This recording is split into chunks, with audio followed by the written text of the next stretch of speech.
Boa noite, caros alunos.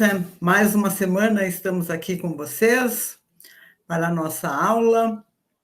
É um prazer tê-los de volta, novo semestre, nova etapa, né? Hoje, 12 de agosto de 2021, vamos para a nossa aula de perícia contábil, né? Perícia é uma disciplina bastante interessante, que eu gosto bastante também, né?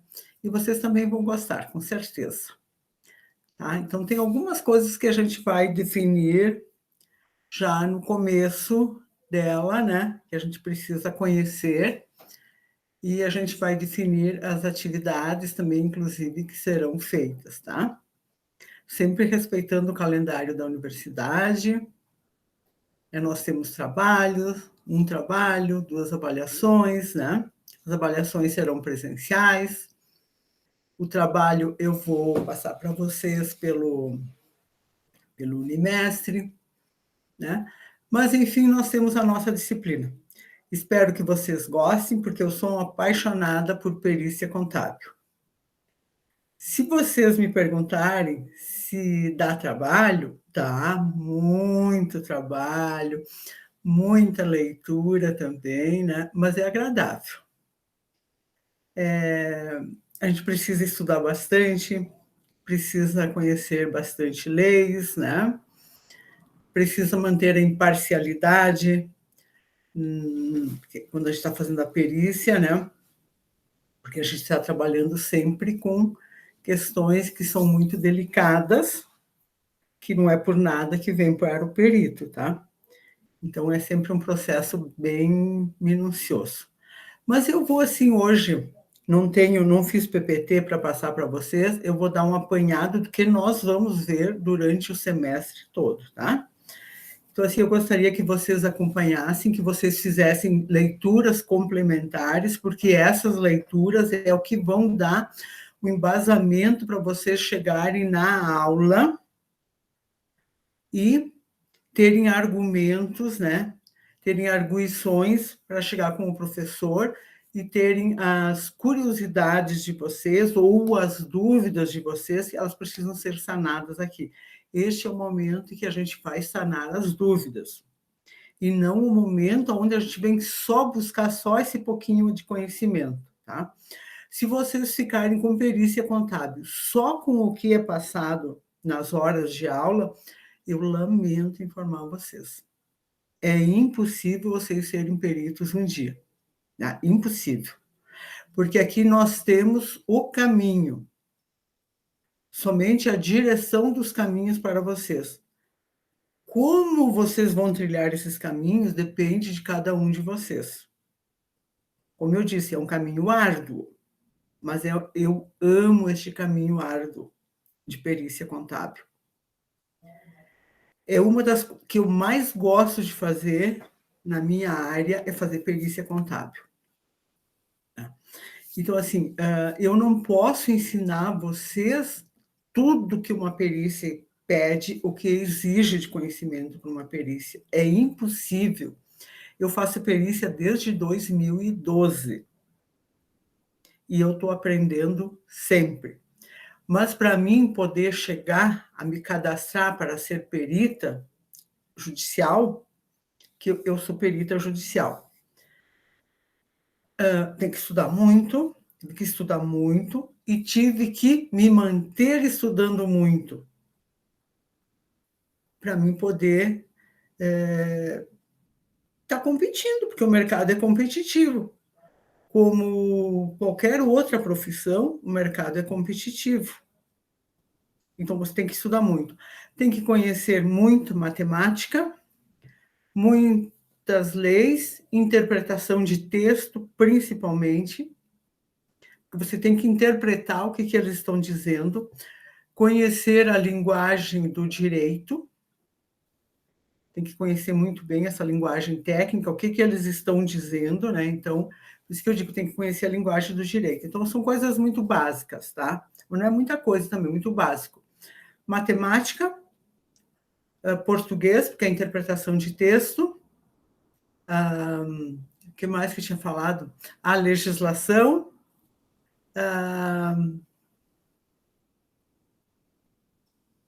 Matemática, português, legislação e muita leitura, enfim, muita leitura sobre leis, né? E termos jurídicos, porque a gente trabalha com termos jurídicos o tempo todo. E quando você entra numa seara que ela é jurídica, que aí vai ter sempre dois advogados brigando entre aspas, buscando seus direitos, né? Quando a gente diz brigando, mas não é brigando, é buscando seus direitos, e tem um juiz ou vários juízes, né, que estão trabalhando. Um juiz manda para o outro, ele tem uma dúvida, ele manda para um, manda para o outro e manda para outro. Isso são as esferas, tá? E aí a gente tem que ir acompanhando esse fio condutor, né?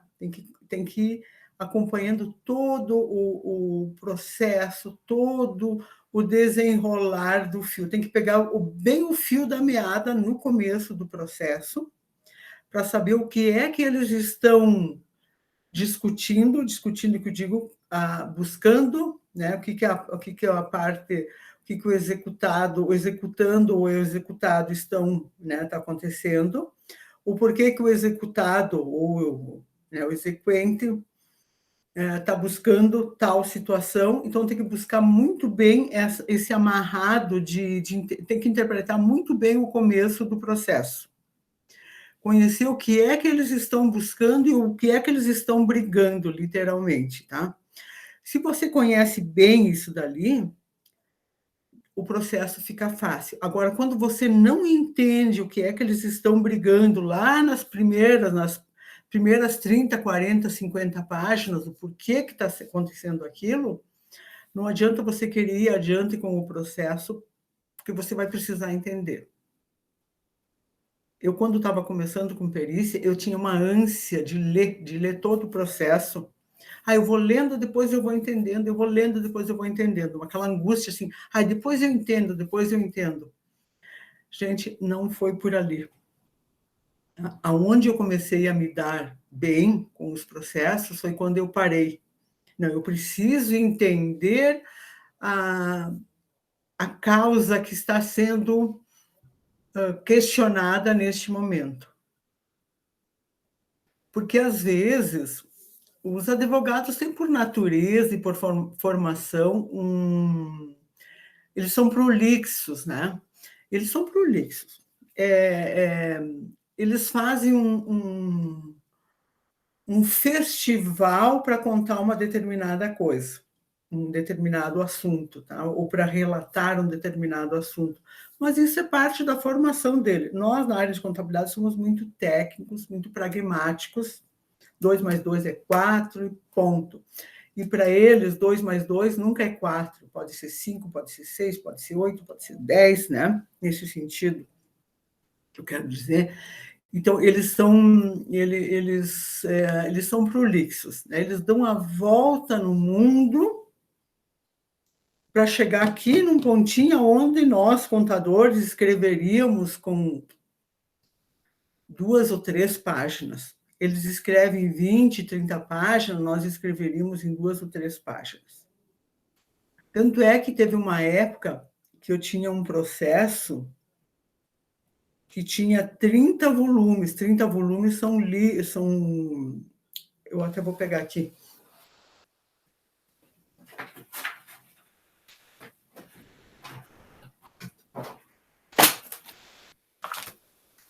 Isso daqui é um processo. Ainda existe o processo escrito, tá? Porque já tem processos na forma eletrônica, tá? Então, cada um desses aqui é um volume. Ó. Cada um desses é um volume. A gente chama, esse aqui tem 4 volumes, tá? Então, imagina que aquele que eu tinha, eram 30 volumes desses. E cada volume tem, já vou dizer para vocês quantas páginas, de 1 a 200, tá? De 1 a 200 páginas. Então, imagina que tinha 30. Daí, eu estava com um pouco de dúvidas numa questão, ou numas questões. Eu chamei um advogado, né? Tentei contratar ele para tentava interpretar, né? Porque era muito prolixo o processo, né? E eu precisava entender algumas coisas. O advogado veio, olhou, ficou uma manhã comigo no escritório e disse: não vai dar.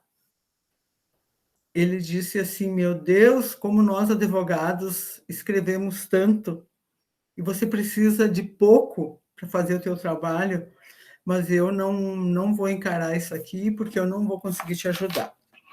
Para você ter uma ideia, né? E aí, resumindo, tive que me virar sozinha. Eu peguei mais 2 colegas contadoras que me ajudaram, né? Porque daí a gente sente e vai discutindo o processo, vai olhando, né? Era isso que ele queria dizer, mas depois lá, não sei aonde, no meio do processo, eles voltaram atrás, né? Com algumas questões. Então, isso que eu precisava de alguém que me auxiliasse para fazer amarrar esses pensamentos, e eu não estava conseguindo. Mas quando o advogado chegou, ficou uma manhã no escritório e disse: não vai dar, eu disse: bom, tem que me virar sozinha, né? Aí eu peguei mais 2 colegas para me ajudar, que eram muitos cálculos, tinha mais de 100 pessoas envolvidas naquele processo. Eram muitos cálculos, eu pedi para ela me ajudar, porque eu tinha 70 dias para fazer e eu não tinha como fazer sozinha, mesmo que depois que eu tivesse entendido, eu não tinha como fazer. Então, eu pedi ajuda. Mas, assim, tem que entender o primeiro volume, porque daí eles são volume 1, 2, 3, 4, 5, 6 e vai embora, né? Tem que entender o primeiro e depois é uma leitura, é um livro, é uma história. Depois vem a réplica, a tréplica, a réplica, aí o juiz devolve, aí os advogados ficam questionando, e assim segue. Mas é muito agradável de fazer isso, tá? Muito bom mesmo. Tem ônus e bônus na perícia, né? Às vezes os advogados, na hora que a gente entrega o laudo, protocola, né, entrega lá para o fórum, tudo, eles vão e eles começam a ter um grau de conhecimento e começam a querer questionar o contador, né? E querer colocar o contador, o perito contador, na parede, como a gente diz, né? Ou, a maioria das vezes, induzir o perito ao erro. E aí eles vão, né? E aí tu tem que ter sangue frio para olhar aquilo e dizer: não, mas ele não vai conseguir me enrolar, não vai conseguir me colocar na parede, né? Tem que ser muito firme com isso. Então, essas são as arguras, né? E às vezes eles até ofendem profissionalmente o profissional contábil, né? Principalmente quando tu faz orçamento de honorários, então é muito comum eles subvalorizar o trabalho do perito. Isso é comum. Então, eles usam argumentos assim, prolixos, que é da modalidade deles, né? Mas aí tudo bem, tu já sabe que é assim que eles trabalham, e aí você vai lá com tua praticidade de contador, escreve em 2, 3 parágrafos e pronto, é isso e ponto final, né?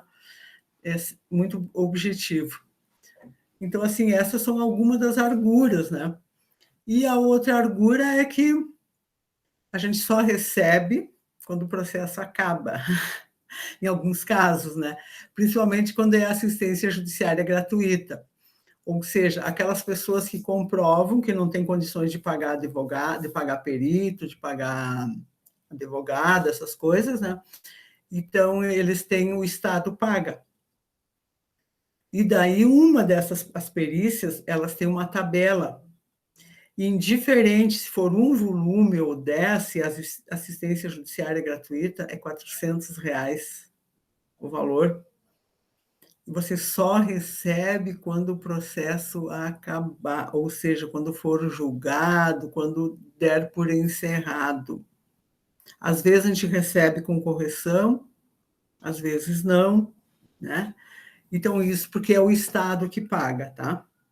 Agora, quando processo particular, ou seja, o juiz indica, mas as partes têm que pagar, né?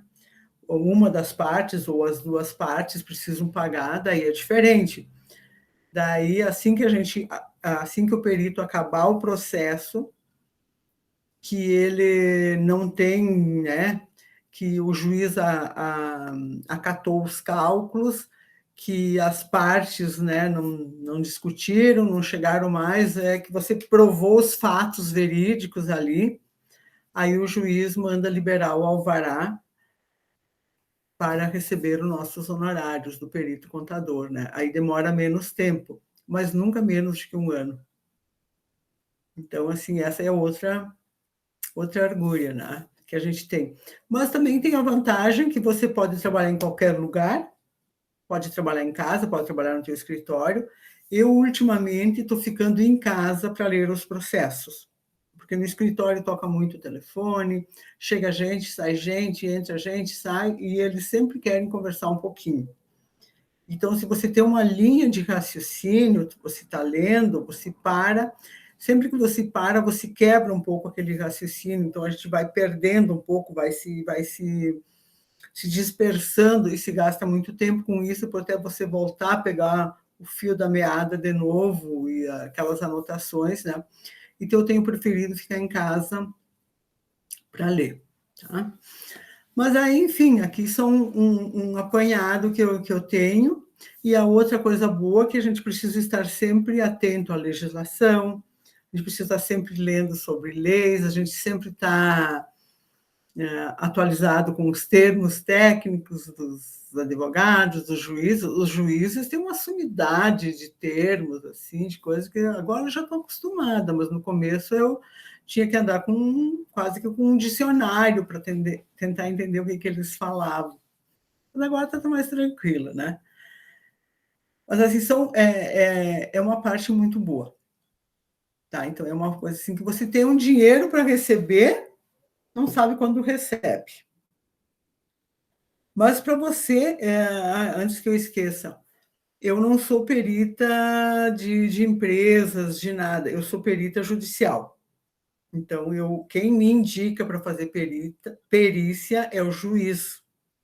Então, eu sou perita de confiança do juiz, né? Então, o juiz é que me indica.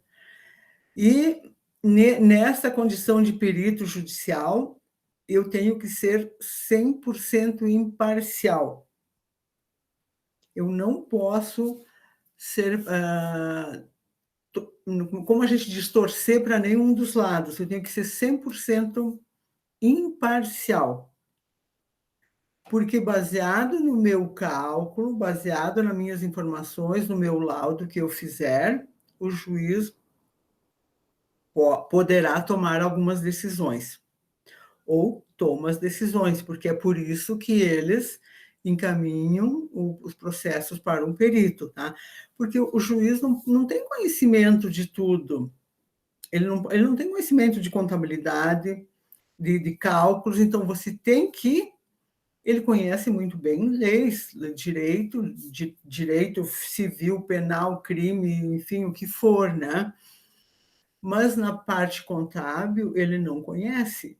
Então, ele depende dessa pessoa, que seja da confiança dele, ao qual ele possa tomar uma decisão baseado que naqueles cálculos que você fez, argumentados pela lei tal, né, coisa, tudo argumentado, estão corretos.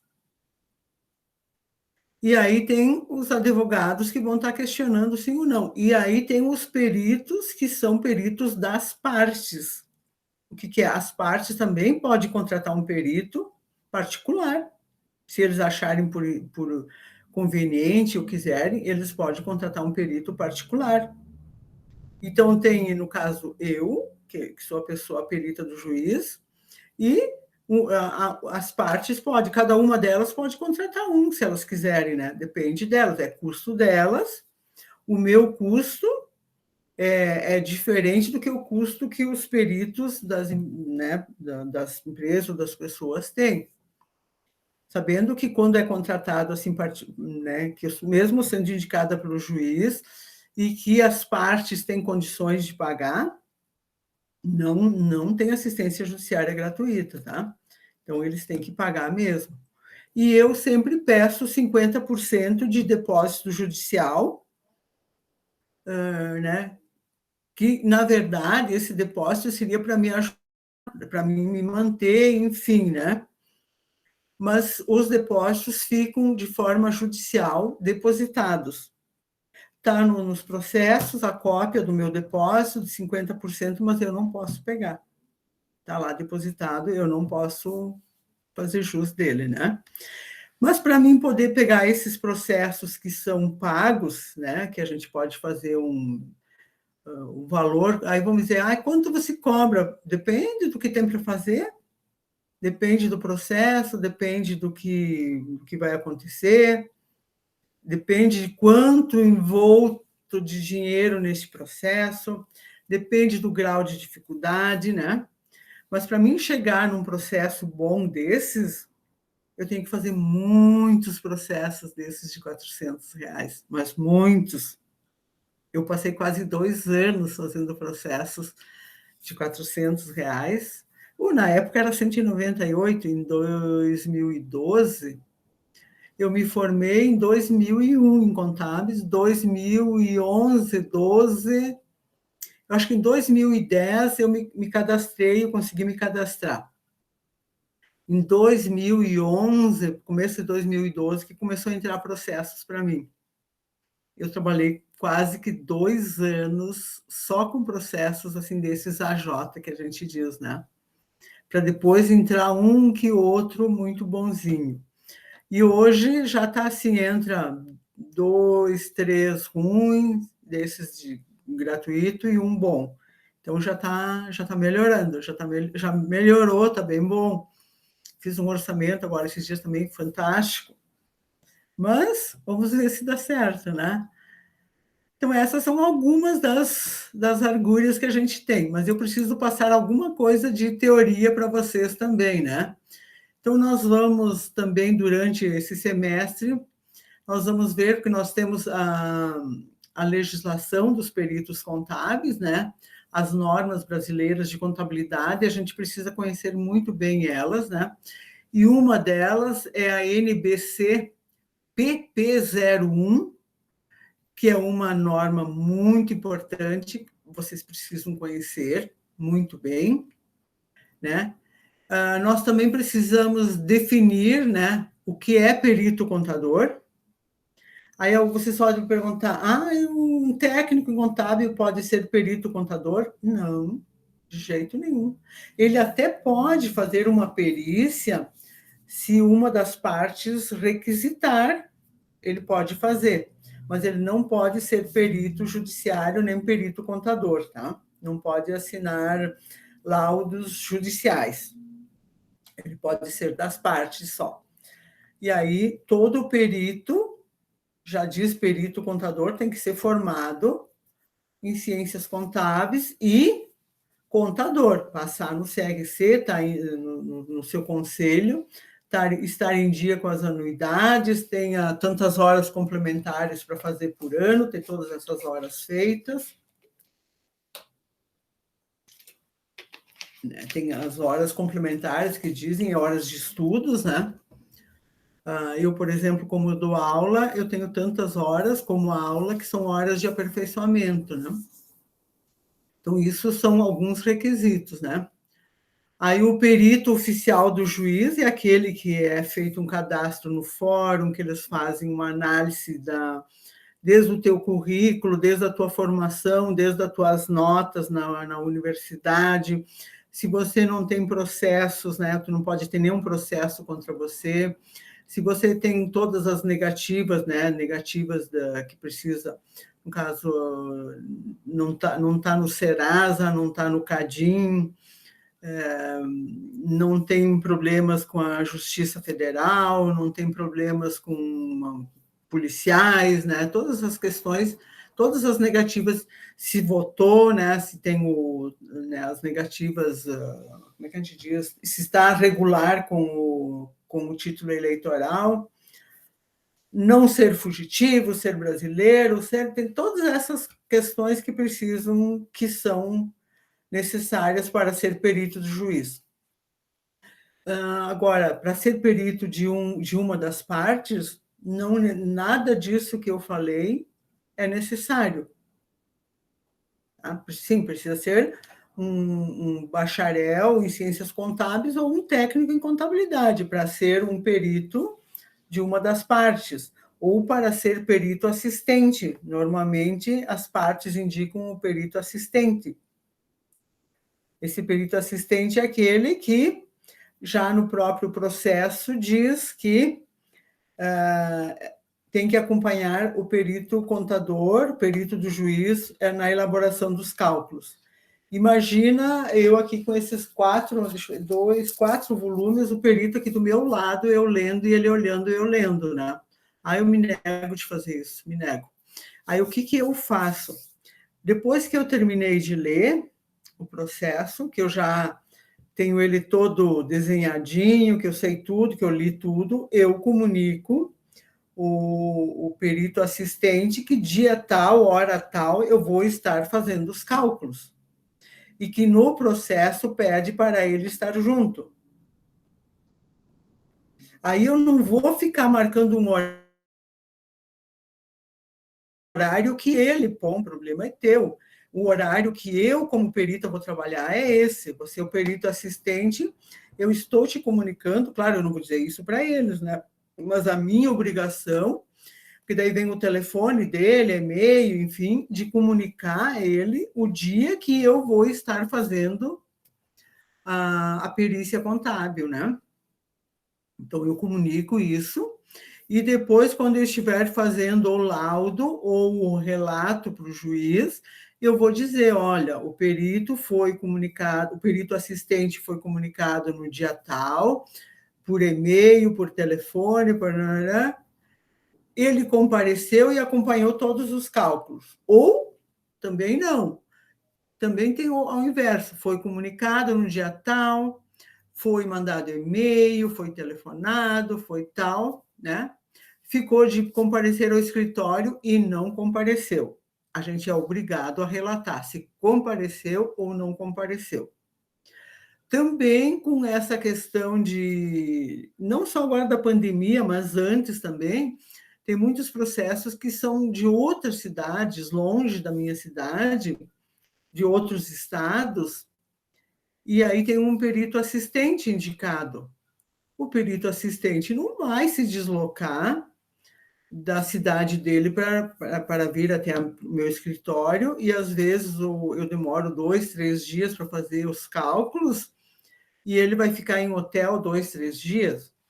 Não vai fazer isso. O que normalmente eu faço?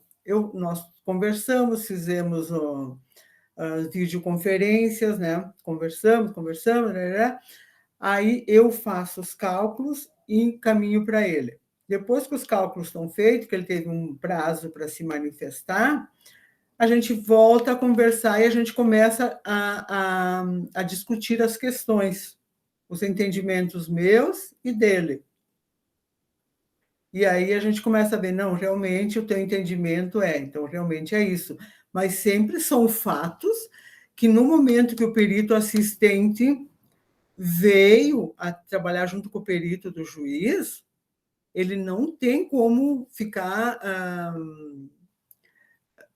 puxando, como a gente diz, a brasa para a sardinha dele, né? A brasa para o assado dele.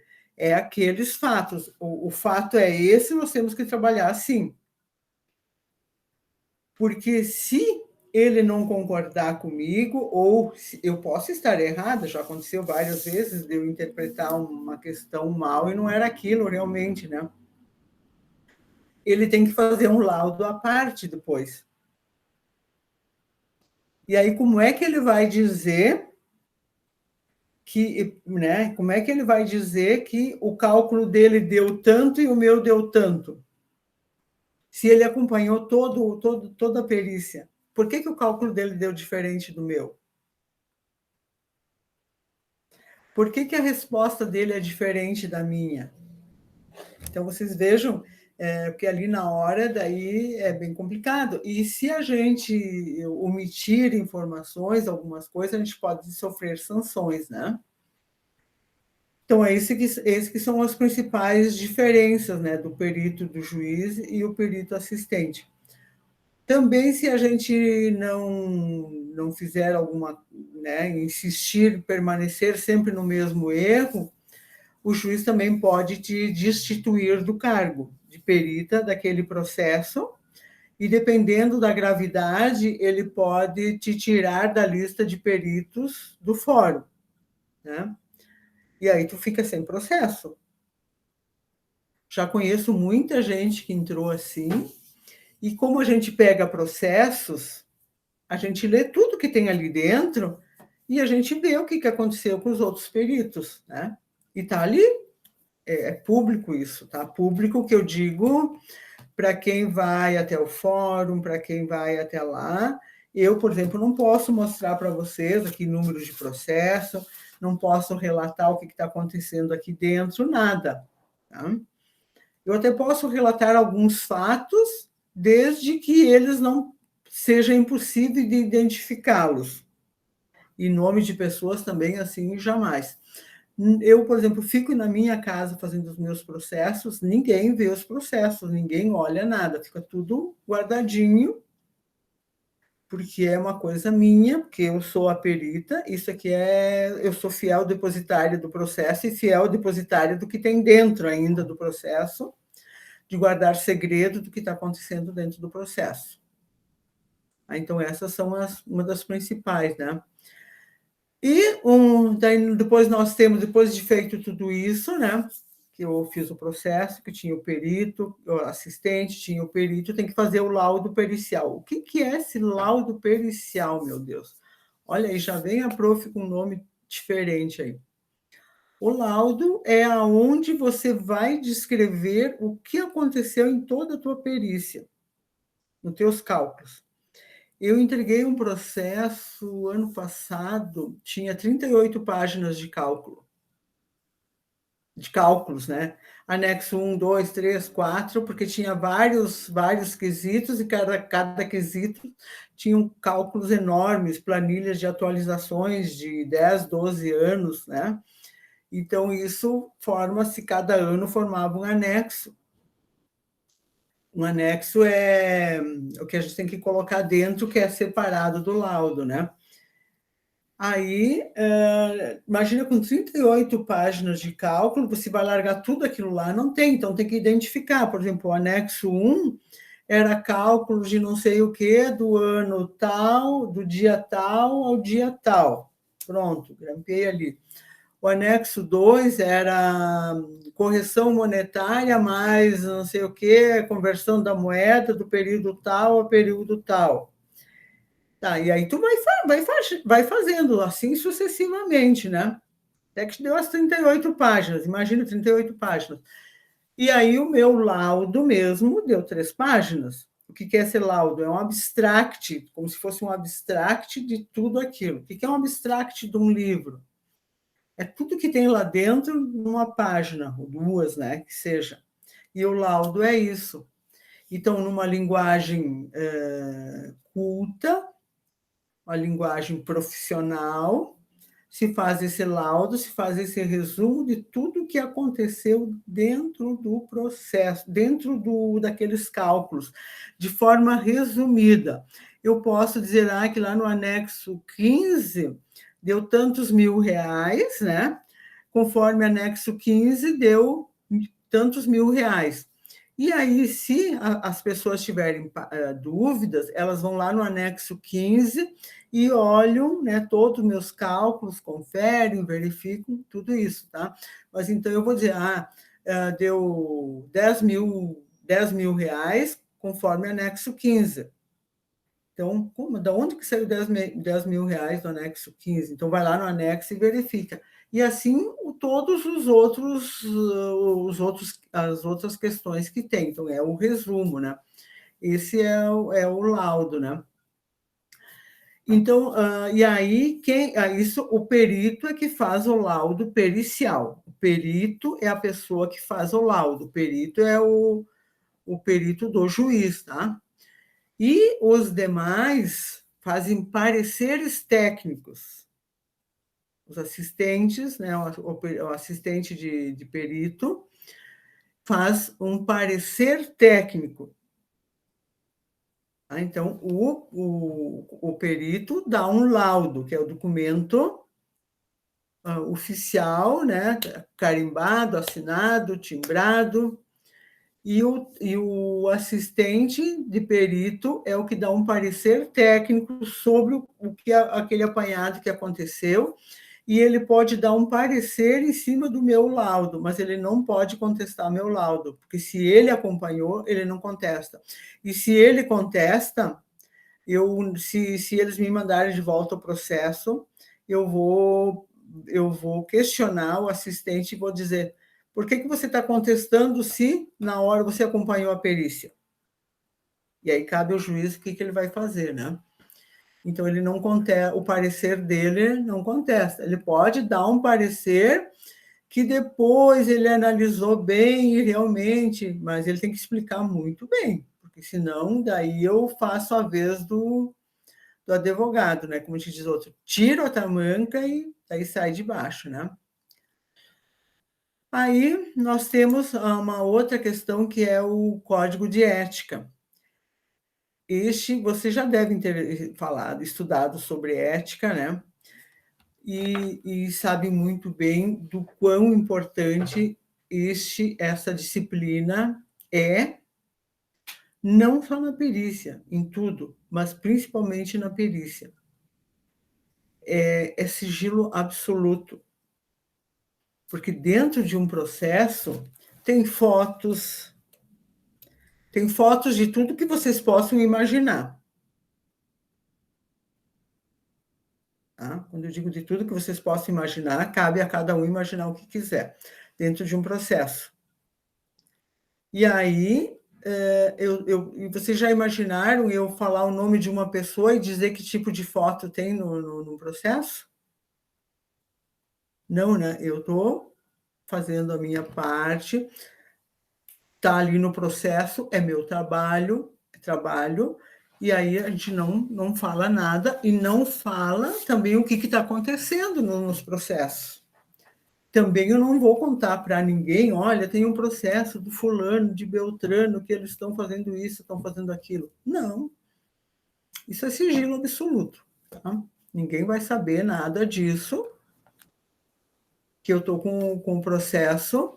Quem sabe que eu estou com o processo na mão? Os advogados, o juiz, né? Os advogados acompanham o processo online, eles sabem onde está, sabe que processo número tal está na mão da perita Beatriz. Mas, ponto final. Mas outras pessoas pode até entrar com o número do processo e querer consultar, mas só vai ver isso, não vai ver mais nada. Tá? Quem tá com todo o andar da carruagem na mão sou eu.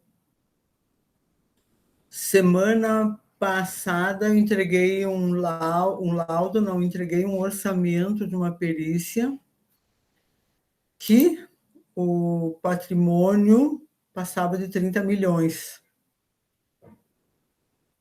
Tá? O patrimônio era uma dissolução de sociedade, de 3 sociedades, né? E aí são pessoas, então tu imagina, quando tem muito dinheiro, as pessoas são muito conhecidas. Então, não imagina a repercussão que dá se eu abrir a boca e falar o nome de uma pessoa. Então, não pode ser. Depois nós temos as normas brasileiras de contabilidade, da perícia, esse P6-200, resumidamente, essa norma esclarece como todos os procedimentos, como tem que se tratar, exatamente isso que eu estou falando para vocês, né? O que a gente precisa fazer dentro desse código de ética e quais são as sanções, né, que isso acontece. Depois também tem as penalidades, né? Os principais impedimentos e suspeição do perito contábil. E aí eu digo assim para vocês, o perito contábil pode fazer todo e qualquer tipo de processo? O que vocês acham?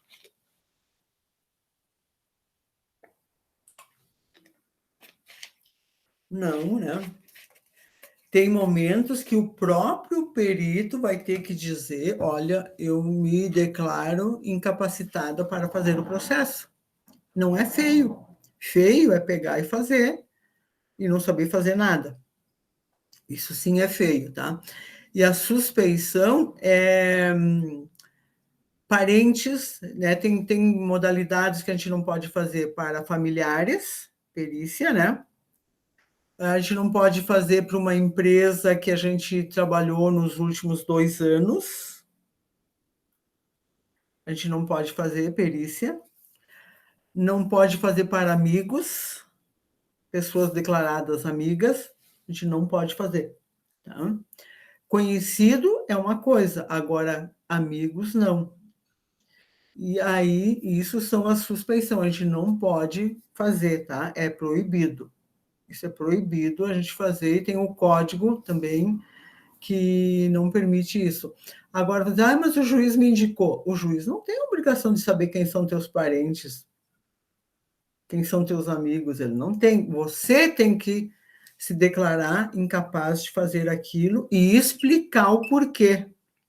Aí a gente fala que declinar do processo. Aí vai explicar o porquê que está acontecendo aquilo, tá? E por vezes também, por não conhecer a lide do processo, né? Vocês me perguntarem, é todas as áreas que eu pego o processo? Não. Eu, processo trabalhista, não pego. É muito difícil pegar processo trabalhista. Vem até para mim alguma coisa, mas muito raro. Porque tem peritos que só trabalham com processos trabalhistas. Eu prefiro trabalhar com processos comerciais, bancários, societários, eu gosto mais disso. Os trabalhistas eu não, eu até faço, se sou designada, eu faço, mas faço questão de não fazer, sabe? Porque tem uma série de questões ali no meio, tem uma série de coisas, mas não me encanta. Eu gosto mais dessas outras. Então, assim, ultimamente eu tenho trabalhado muito com perícias bancárias, né? Seguro, banco, essas coisas. Eu tenho trabalhado bastante. Então, às vezes, tu pode se declarar incapaz de fazer o processo se não for da tua alçada, né? Se não for do teu conhecimento. Então, a gente diz, olha, lamento, eu não tenho conhecimento para fazer. Não tenho e devolve, o juiz vai encaminhar para outra pessoa. Depois também nós temos algumas normas, como a NBP 6200, que é muito importante. Nós temos também algumas coisas que precisa prestar muito atenção, né? O código de ética, porque o perito pode ser enquadrado no código de ética, no código civil e no código penal. Então, veja que a gente faz os laudos, mas tem que fazer com muito zelo. Quando eu digo muito zelo mesmo, é muito, porque tu imagina você ser enquadrado no código de ética, no código civil, no código penal, é muito grave isso, muito, muito, muito, tá? Então, o que a gente faz? Eu digo para vocês, não só eu como perita, eu sou perita do juiz, eu tenho que me manter imparcial, 100% imparcial. Agora, sempre que vocês forem fazer uma perícia, trabalhem exatamente com o que é os fatos. Não tentem distorcer, porque depois ele vai ser descoberto. E o bom disso, quando a gente está fazendo perícia, é que a gente começa, a perícia é uma investigação. Eu sempre comparo, assim, é como a polícia investigando, passa um tempo investigando alguns casos, e o processo é assim, tu tá lendo, ali, uma hora tu pega ali, e aí tu vai, pede um documento, as pessoas não têm exatamente aquilo que eles estavam brigando. E aí o perito pede, né, o documento. Se a empresa ou a parte não quiser te entregar, o perito faz um pedido para o juiz e o juiz intima as pessoas a te entregarem tais documentos. Então, para vocês verem que é bem sério isso. E, por exemplo, se eu tiver um processo na minha mão que é contra um banco, ou, né, que seja que é contra um banco, eu for até o banco com o processo na mão e com a designação que eu tenho, que sou designada perita, não precisa nem eu encaminhar para o juiz que o banco me fornece aqueles dados. Ele pode até, talvez, dependendo da quantidade de tempo, ele não me fornecer ali na hora, mas ele me fornece depois. A gente agenda um dia, ele me fornece. Não precisa nem fazer via juiz, porque eles já sabem que o juiz vai intimar eles para entregar, e quando o juiz intima é muito pouco tempo, é 4, 5 dias, é bem pouquíssimo tempo. Então, ele já sabe que se o perito for lá pedir e tem a nomeação, porque a gente é nomeado, né, pelo juiz, a gente recebe um ofício ou um e-mail, né? Hoje já é mais e-mail, mas uma vez era tudo carta registrada. Então, a gente tem aquele documento que a gente é oficializado pelo juiz, que vai ser, né, aquele processo, a gente se dirige ao fórum com aquele documento para retirar o processo, né? Então, esses são os principais casos também que precisam ser observados. O zelo, né? Imagina se você está com um processo na tua mão, você derruba chimarrão, derruba café, derruba ou come, ou esmaga, ou risca, ou faz qualquer coisa. Não, não dá. É muito zelo. Aquilo tem que ser tratado como um bebê. Tem que ser tratado como um bebê mesmo, né? Muito cuidado, muito zelo, que é um documento. Esses documentos vão ficar. Tem casos que ficam anos. Eu já peguei processos que fazia mais de 30 anos que estava andando. Então, você imagina se cada um que pegou aquilo fosse derramando um pouquinho de café, rasgando um pedaço de folha ou riscando, não tinha mais nem aonde escrever, né? Não tinha mais nem aonde ler as coisas, né? Uma outra questão que é muito importante nos processos, a questão dos honorários. Tem que deixar muito bem claro quando você é nomeado e é chamado para estabelecer os honorários. Se chama de orçamento, né? Para fazer um orçamento de honorários. Tem que ver, você mais ou menos tem que olhar o processo, tem que ver o quanto tempo você vai demorar para ler, a quantidade de cálculos que vai ter que fazer, a quantidade de conversão de moedas que vai precisar fazer, enfim, o tempo que você for trabalhar para fazer os honorários, para elaborar, para fazer uma média de honorários. Aí vocês vão dizer assim, mas não tem uma tabela. Não existe tabela, existe a tabela essa do judiciário, que é para assistência judiciária. Daí tem uma tabela, tanto para advogados, quanto para peritos, enfim, o que for. Mas para esses outros, não tem. Tu tem que conhecer o teu tempo, o teu custo, que é, né? E o tempo que você vai demorar para fazer esse processo.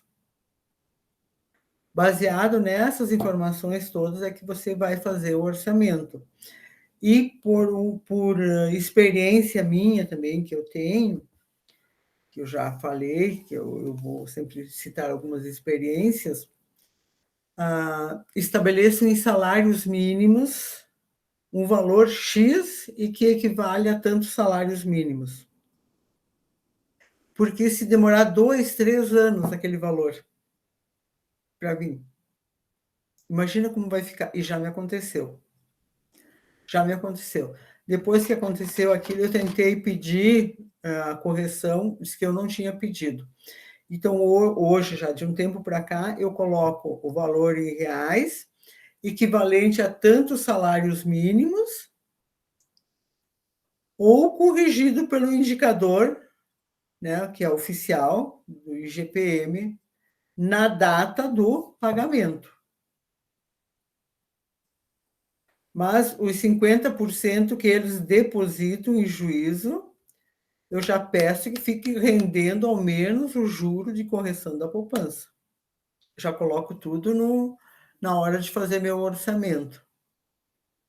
Né? Então, isso já está tudo colocado.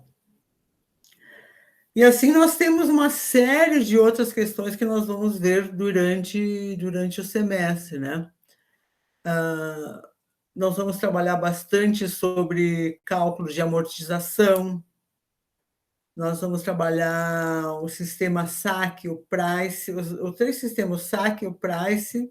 Eu tenho um outro ali que às vezes, quando dá tempo, eu trabalho, mas basicamente é o Price e o SAC, que a gente trabalha nas perícias, não tem como escapar deles, né? Um juro bancário, processos bancários, geralmente tem que fazer eles, né? Fazer, e vocês sabem que entre um e o outro tem a diferença. Então, eu vou ensinar vocês a fazer isso, né? O IGPM, como é que se calcula, também o IGPM, o juro, se é juro simples, o juro composto. Aí tem uma diferença de juros que a gente tem que prestar muito bem nos processos. O banco cobrava X valor, ou a empresa cobrava X valor, mas o juro legal é X. Então, tem que ver o que o juiz disse. Por mais que eu saiba que o juro legal é 1%, aí tem que ver o que o juiz disse. Tá? Então, tem que...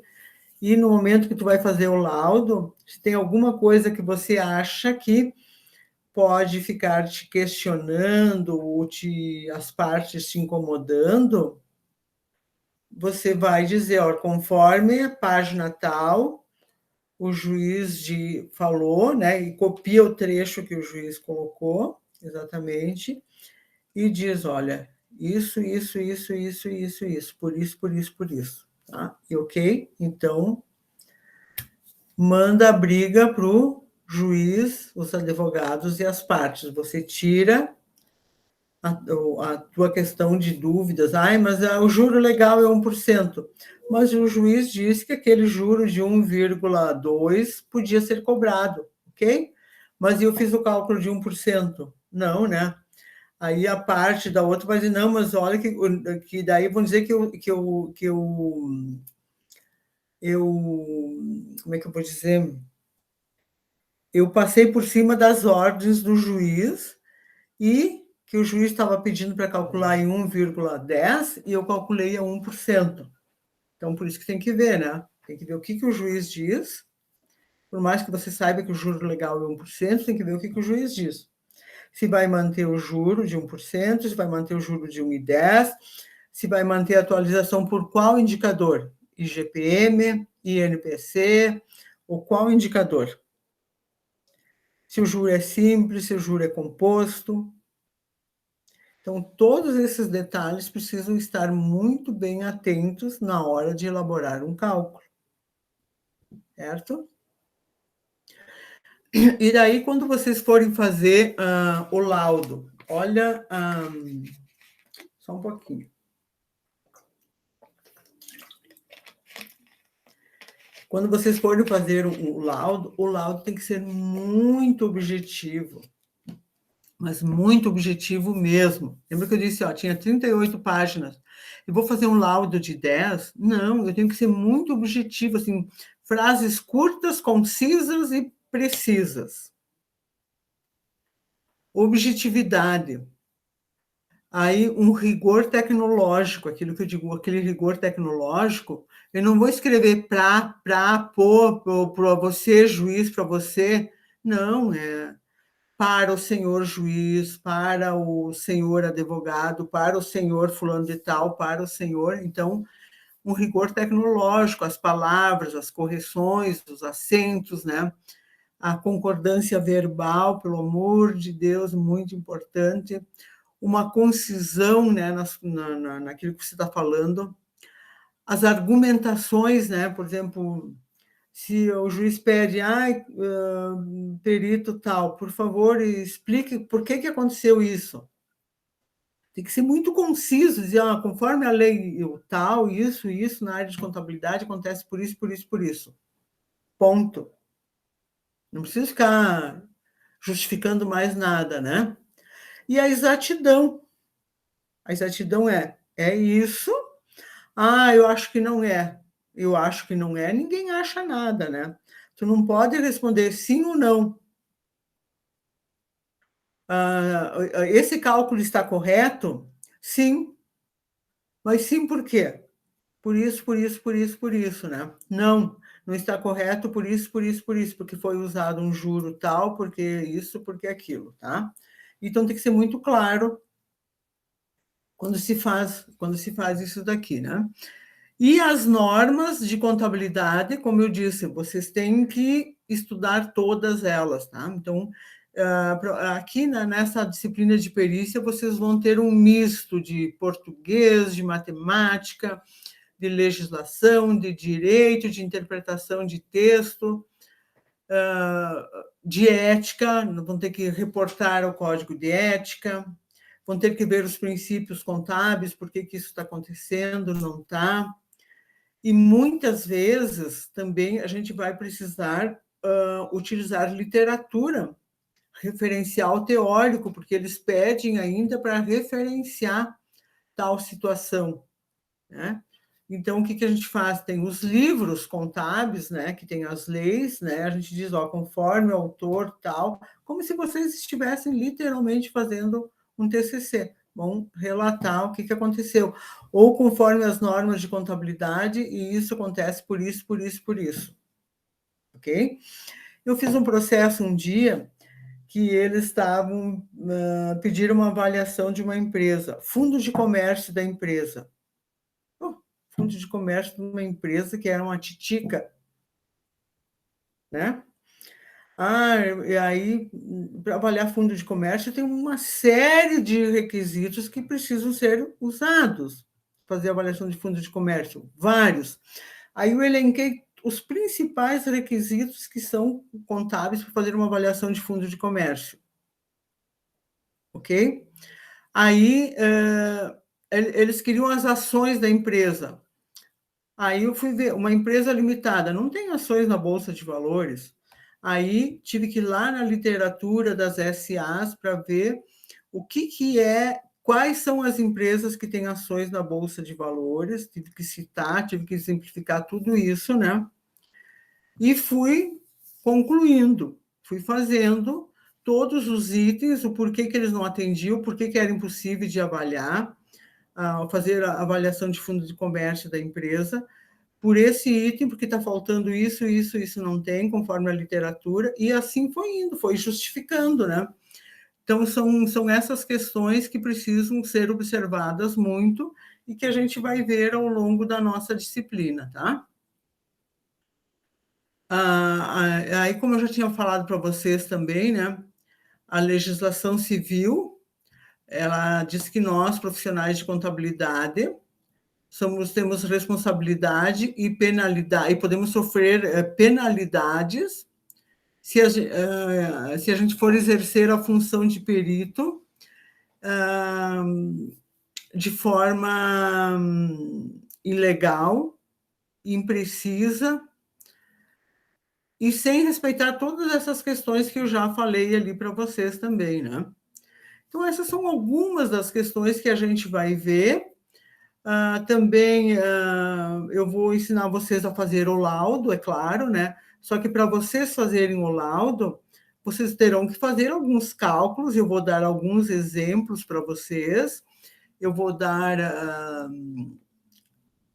né, a gente vai fazer os cálculos, enfim, eu vou dar exemplos fictícios, vocês terão que elaborar esses cálculos, terão que fazer, e depois exatamente, a gente vai para o laudo, vai fazer o laudo propriamente dito, que é o o fechar da situação toda, tá?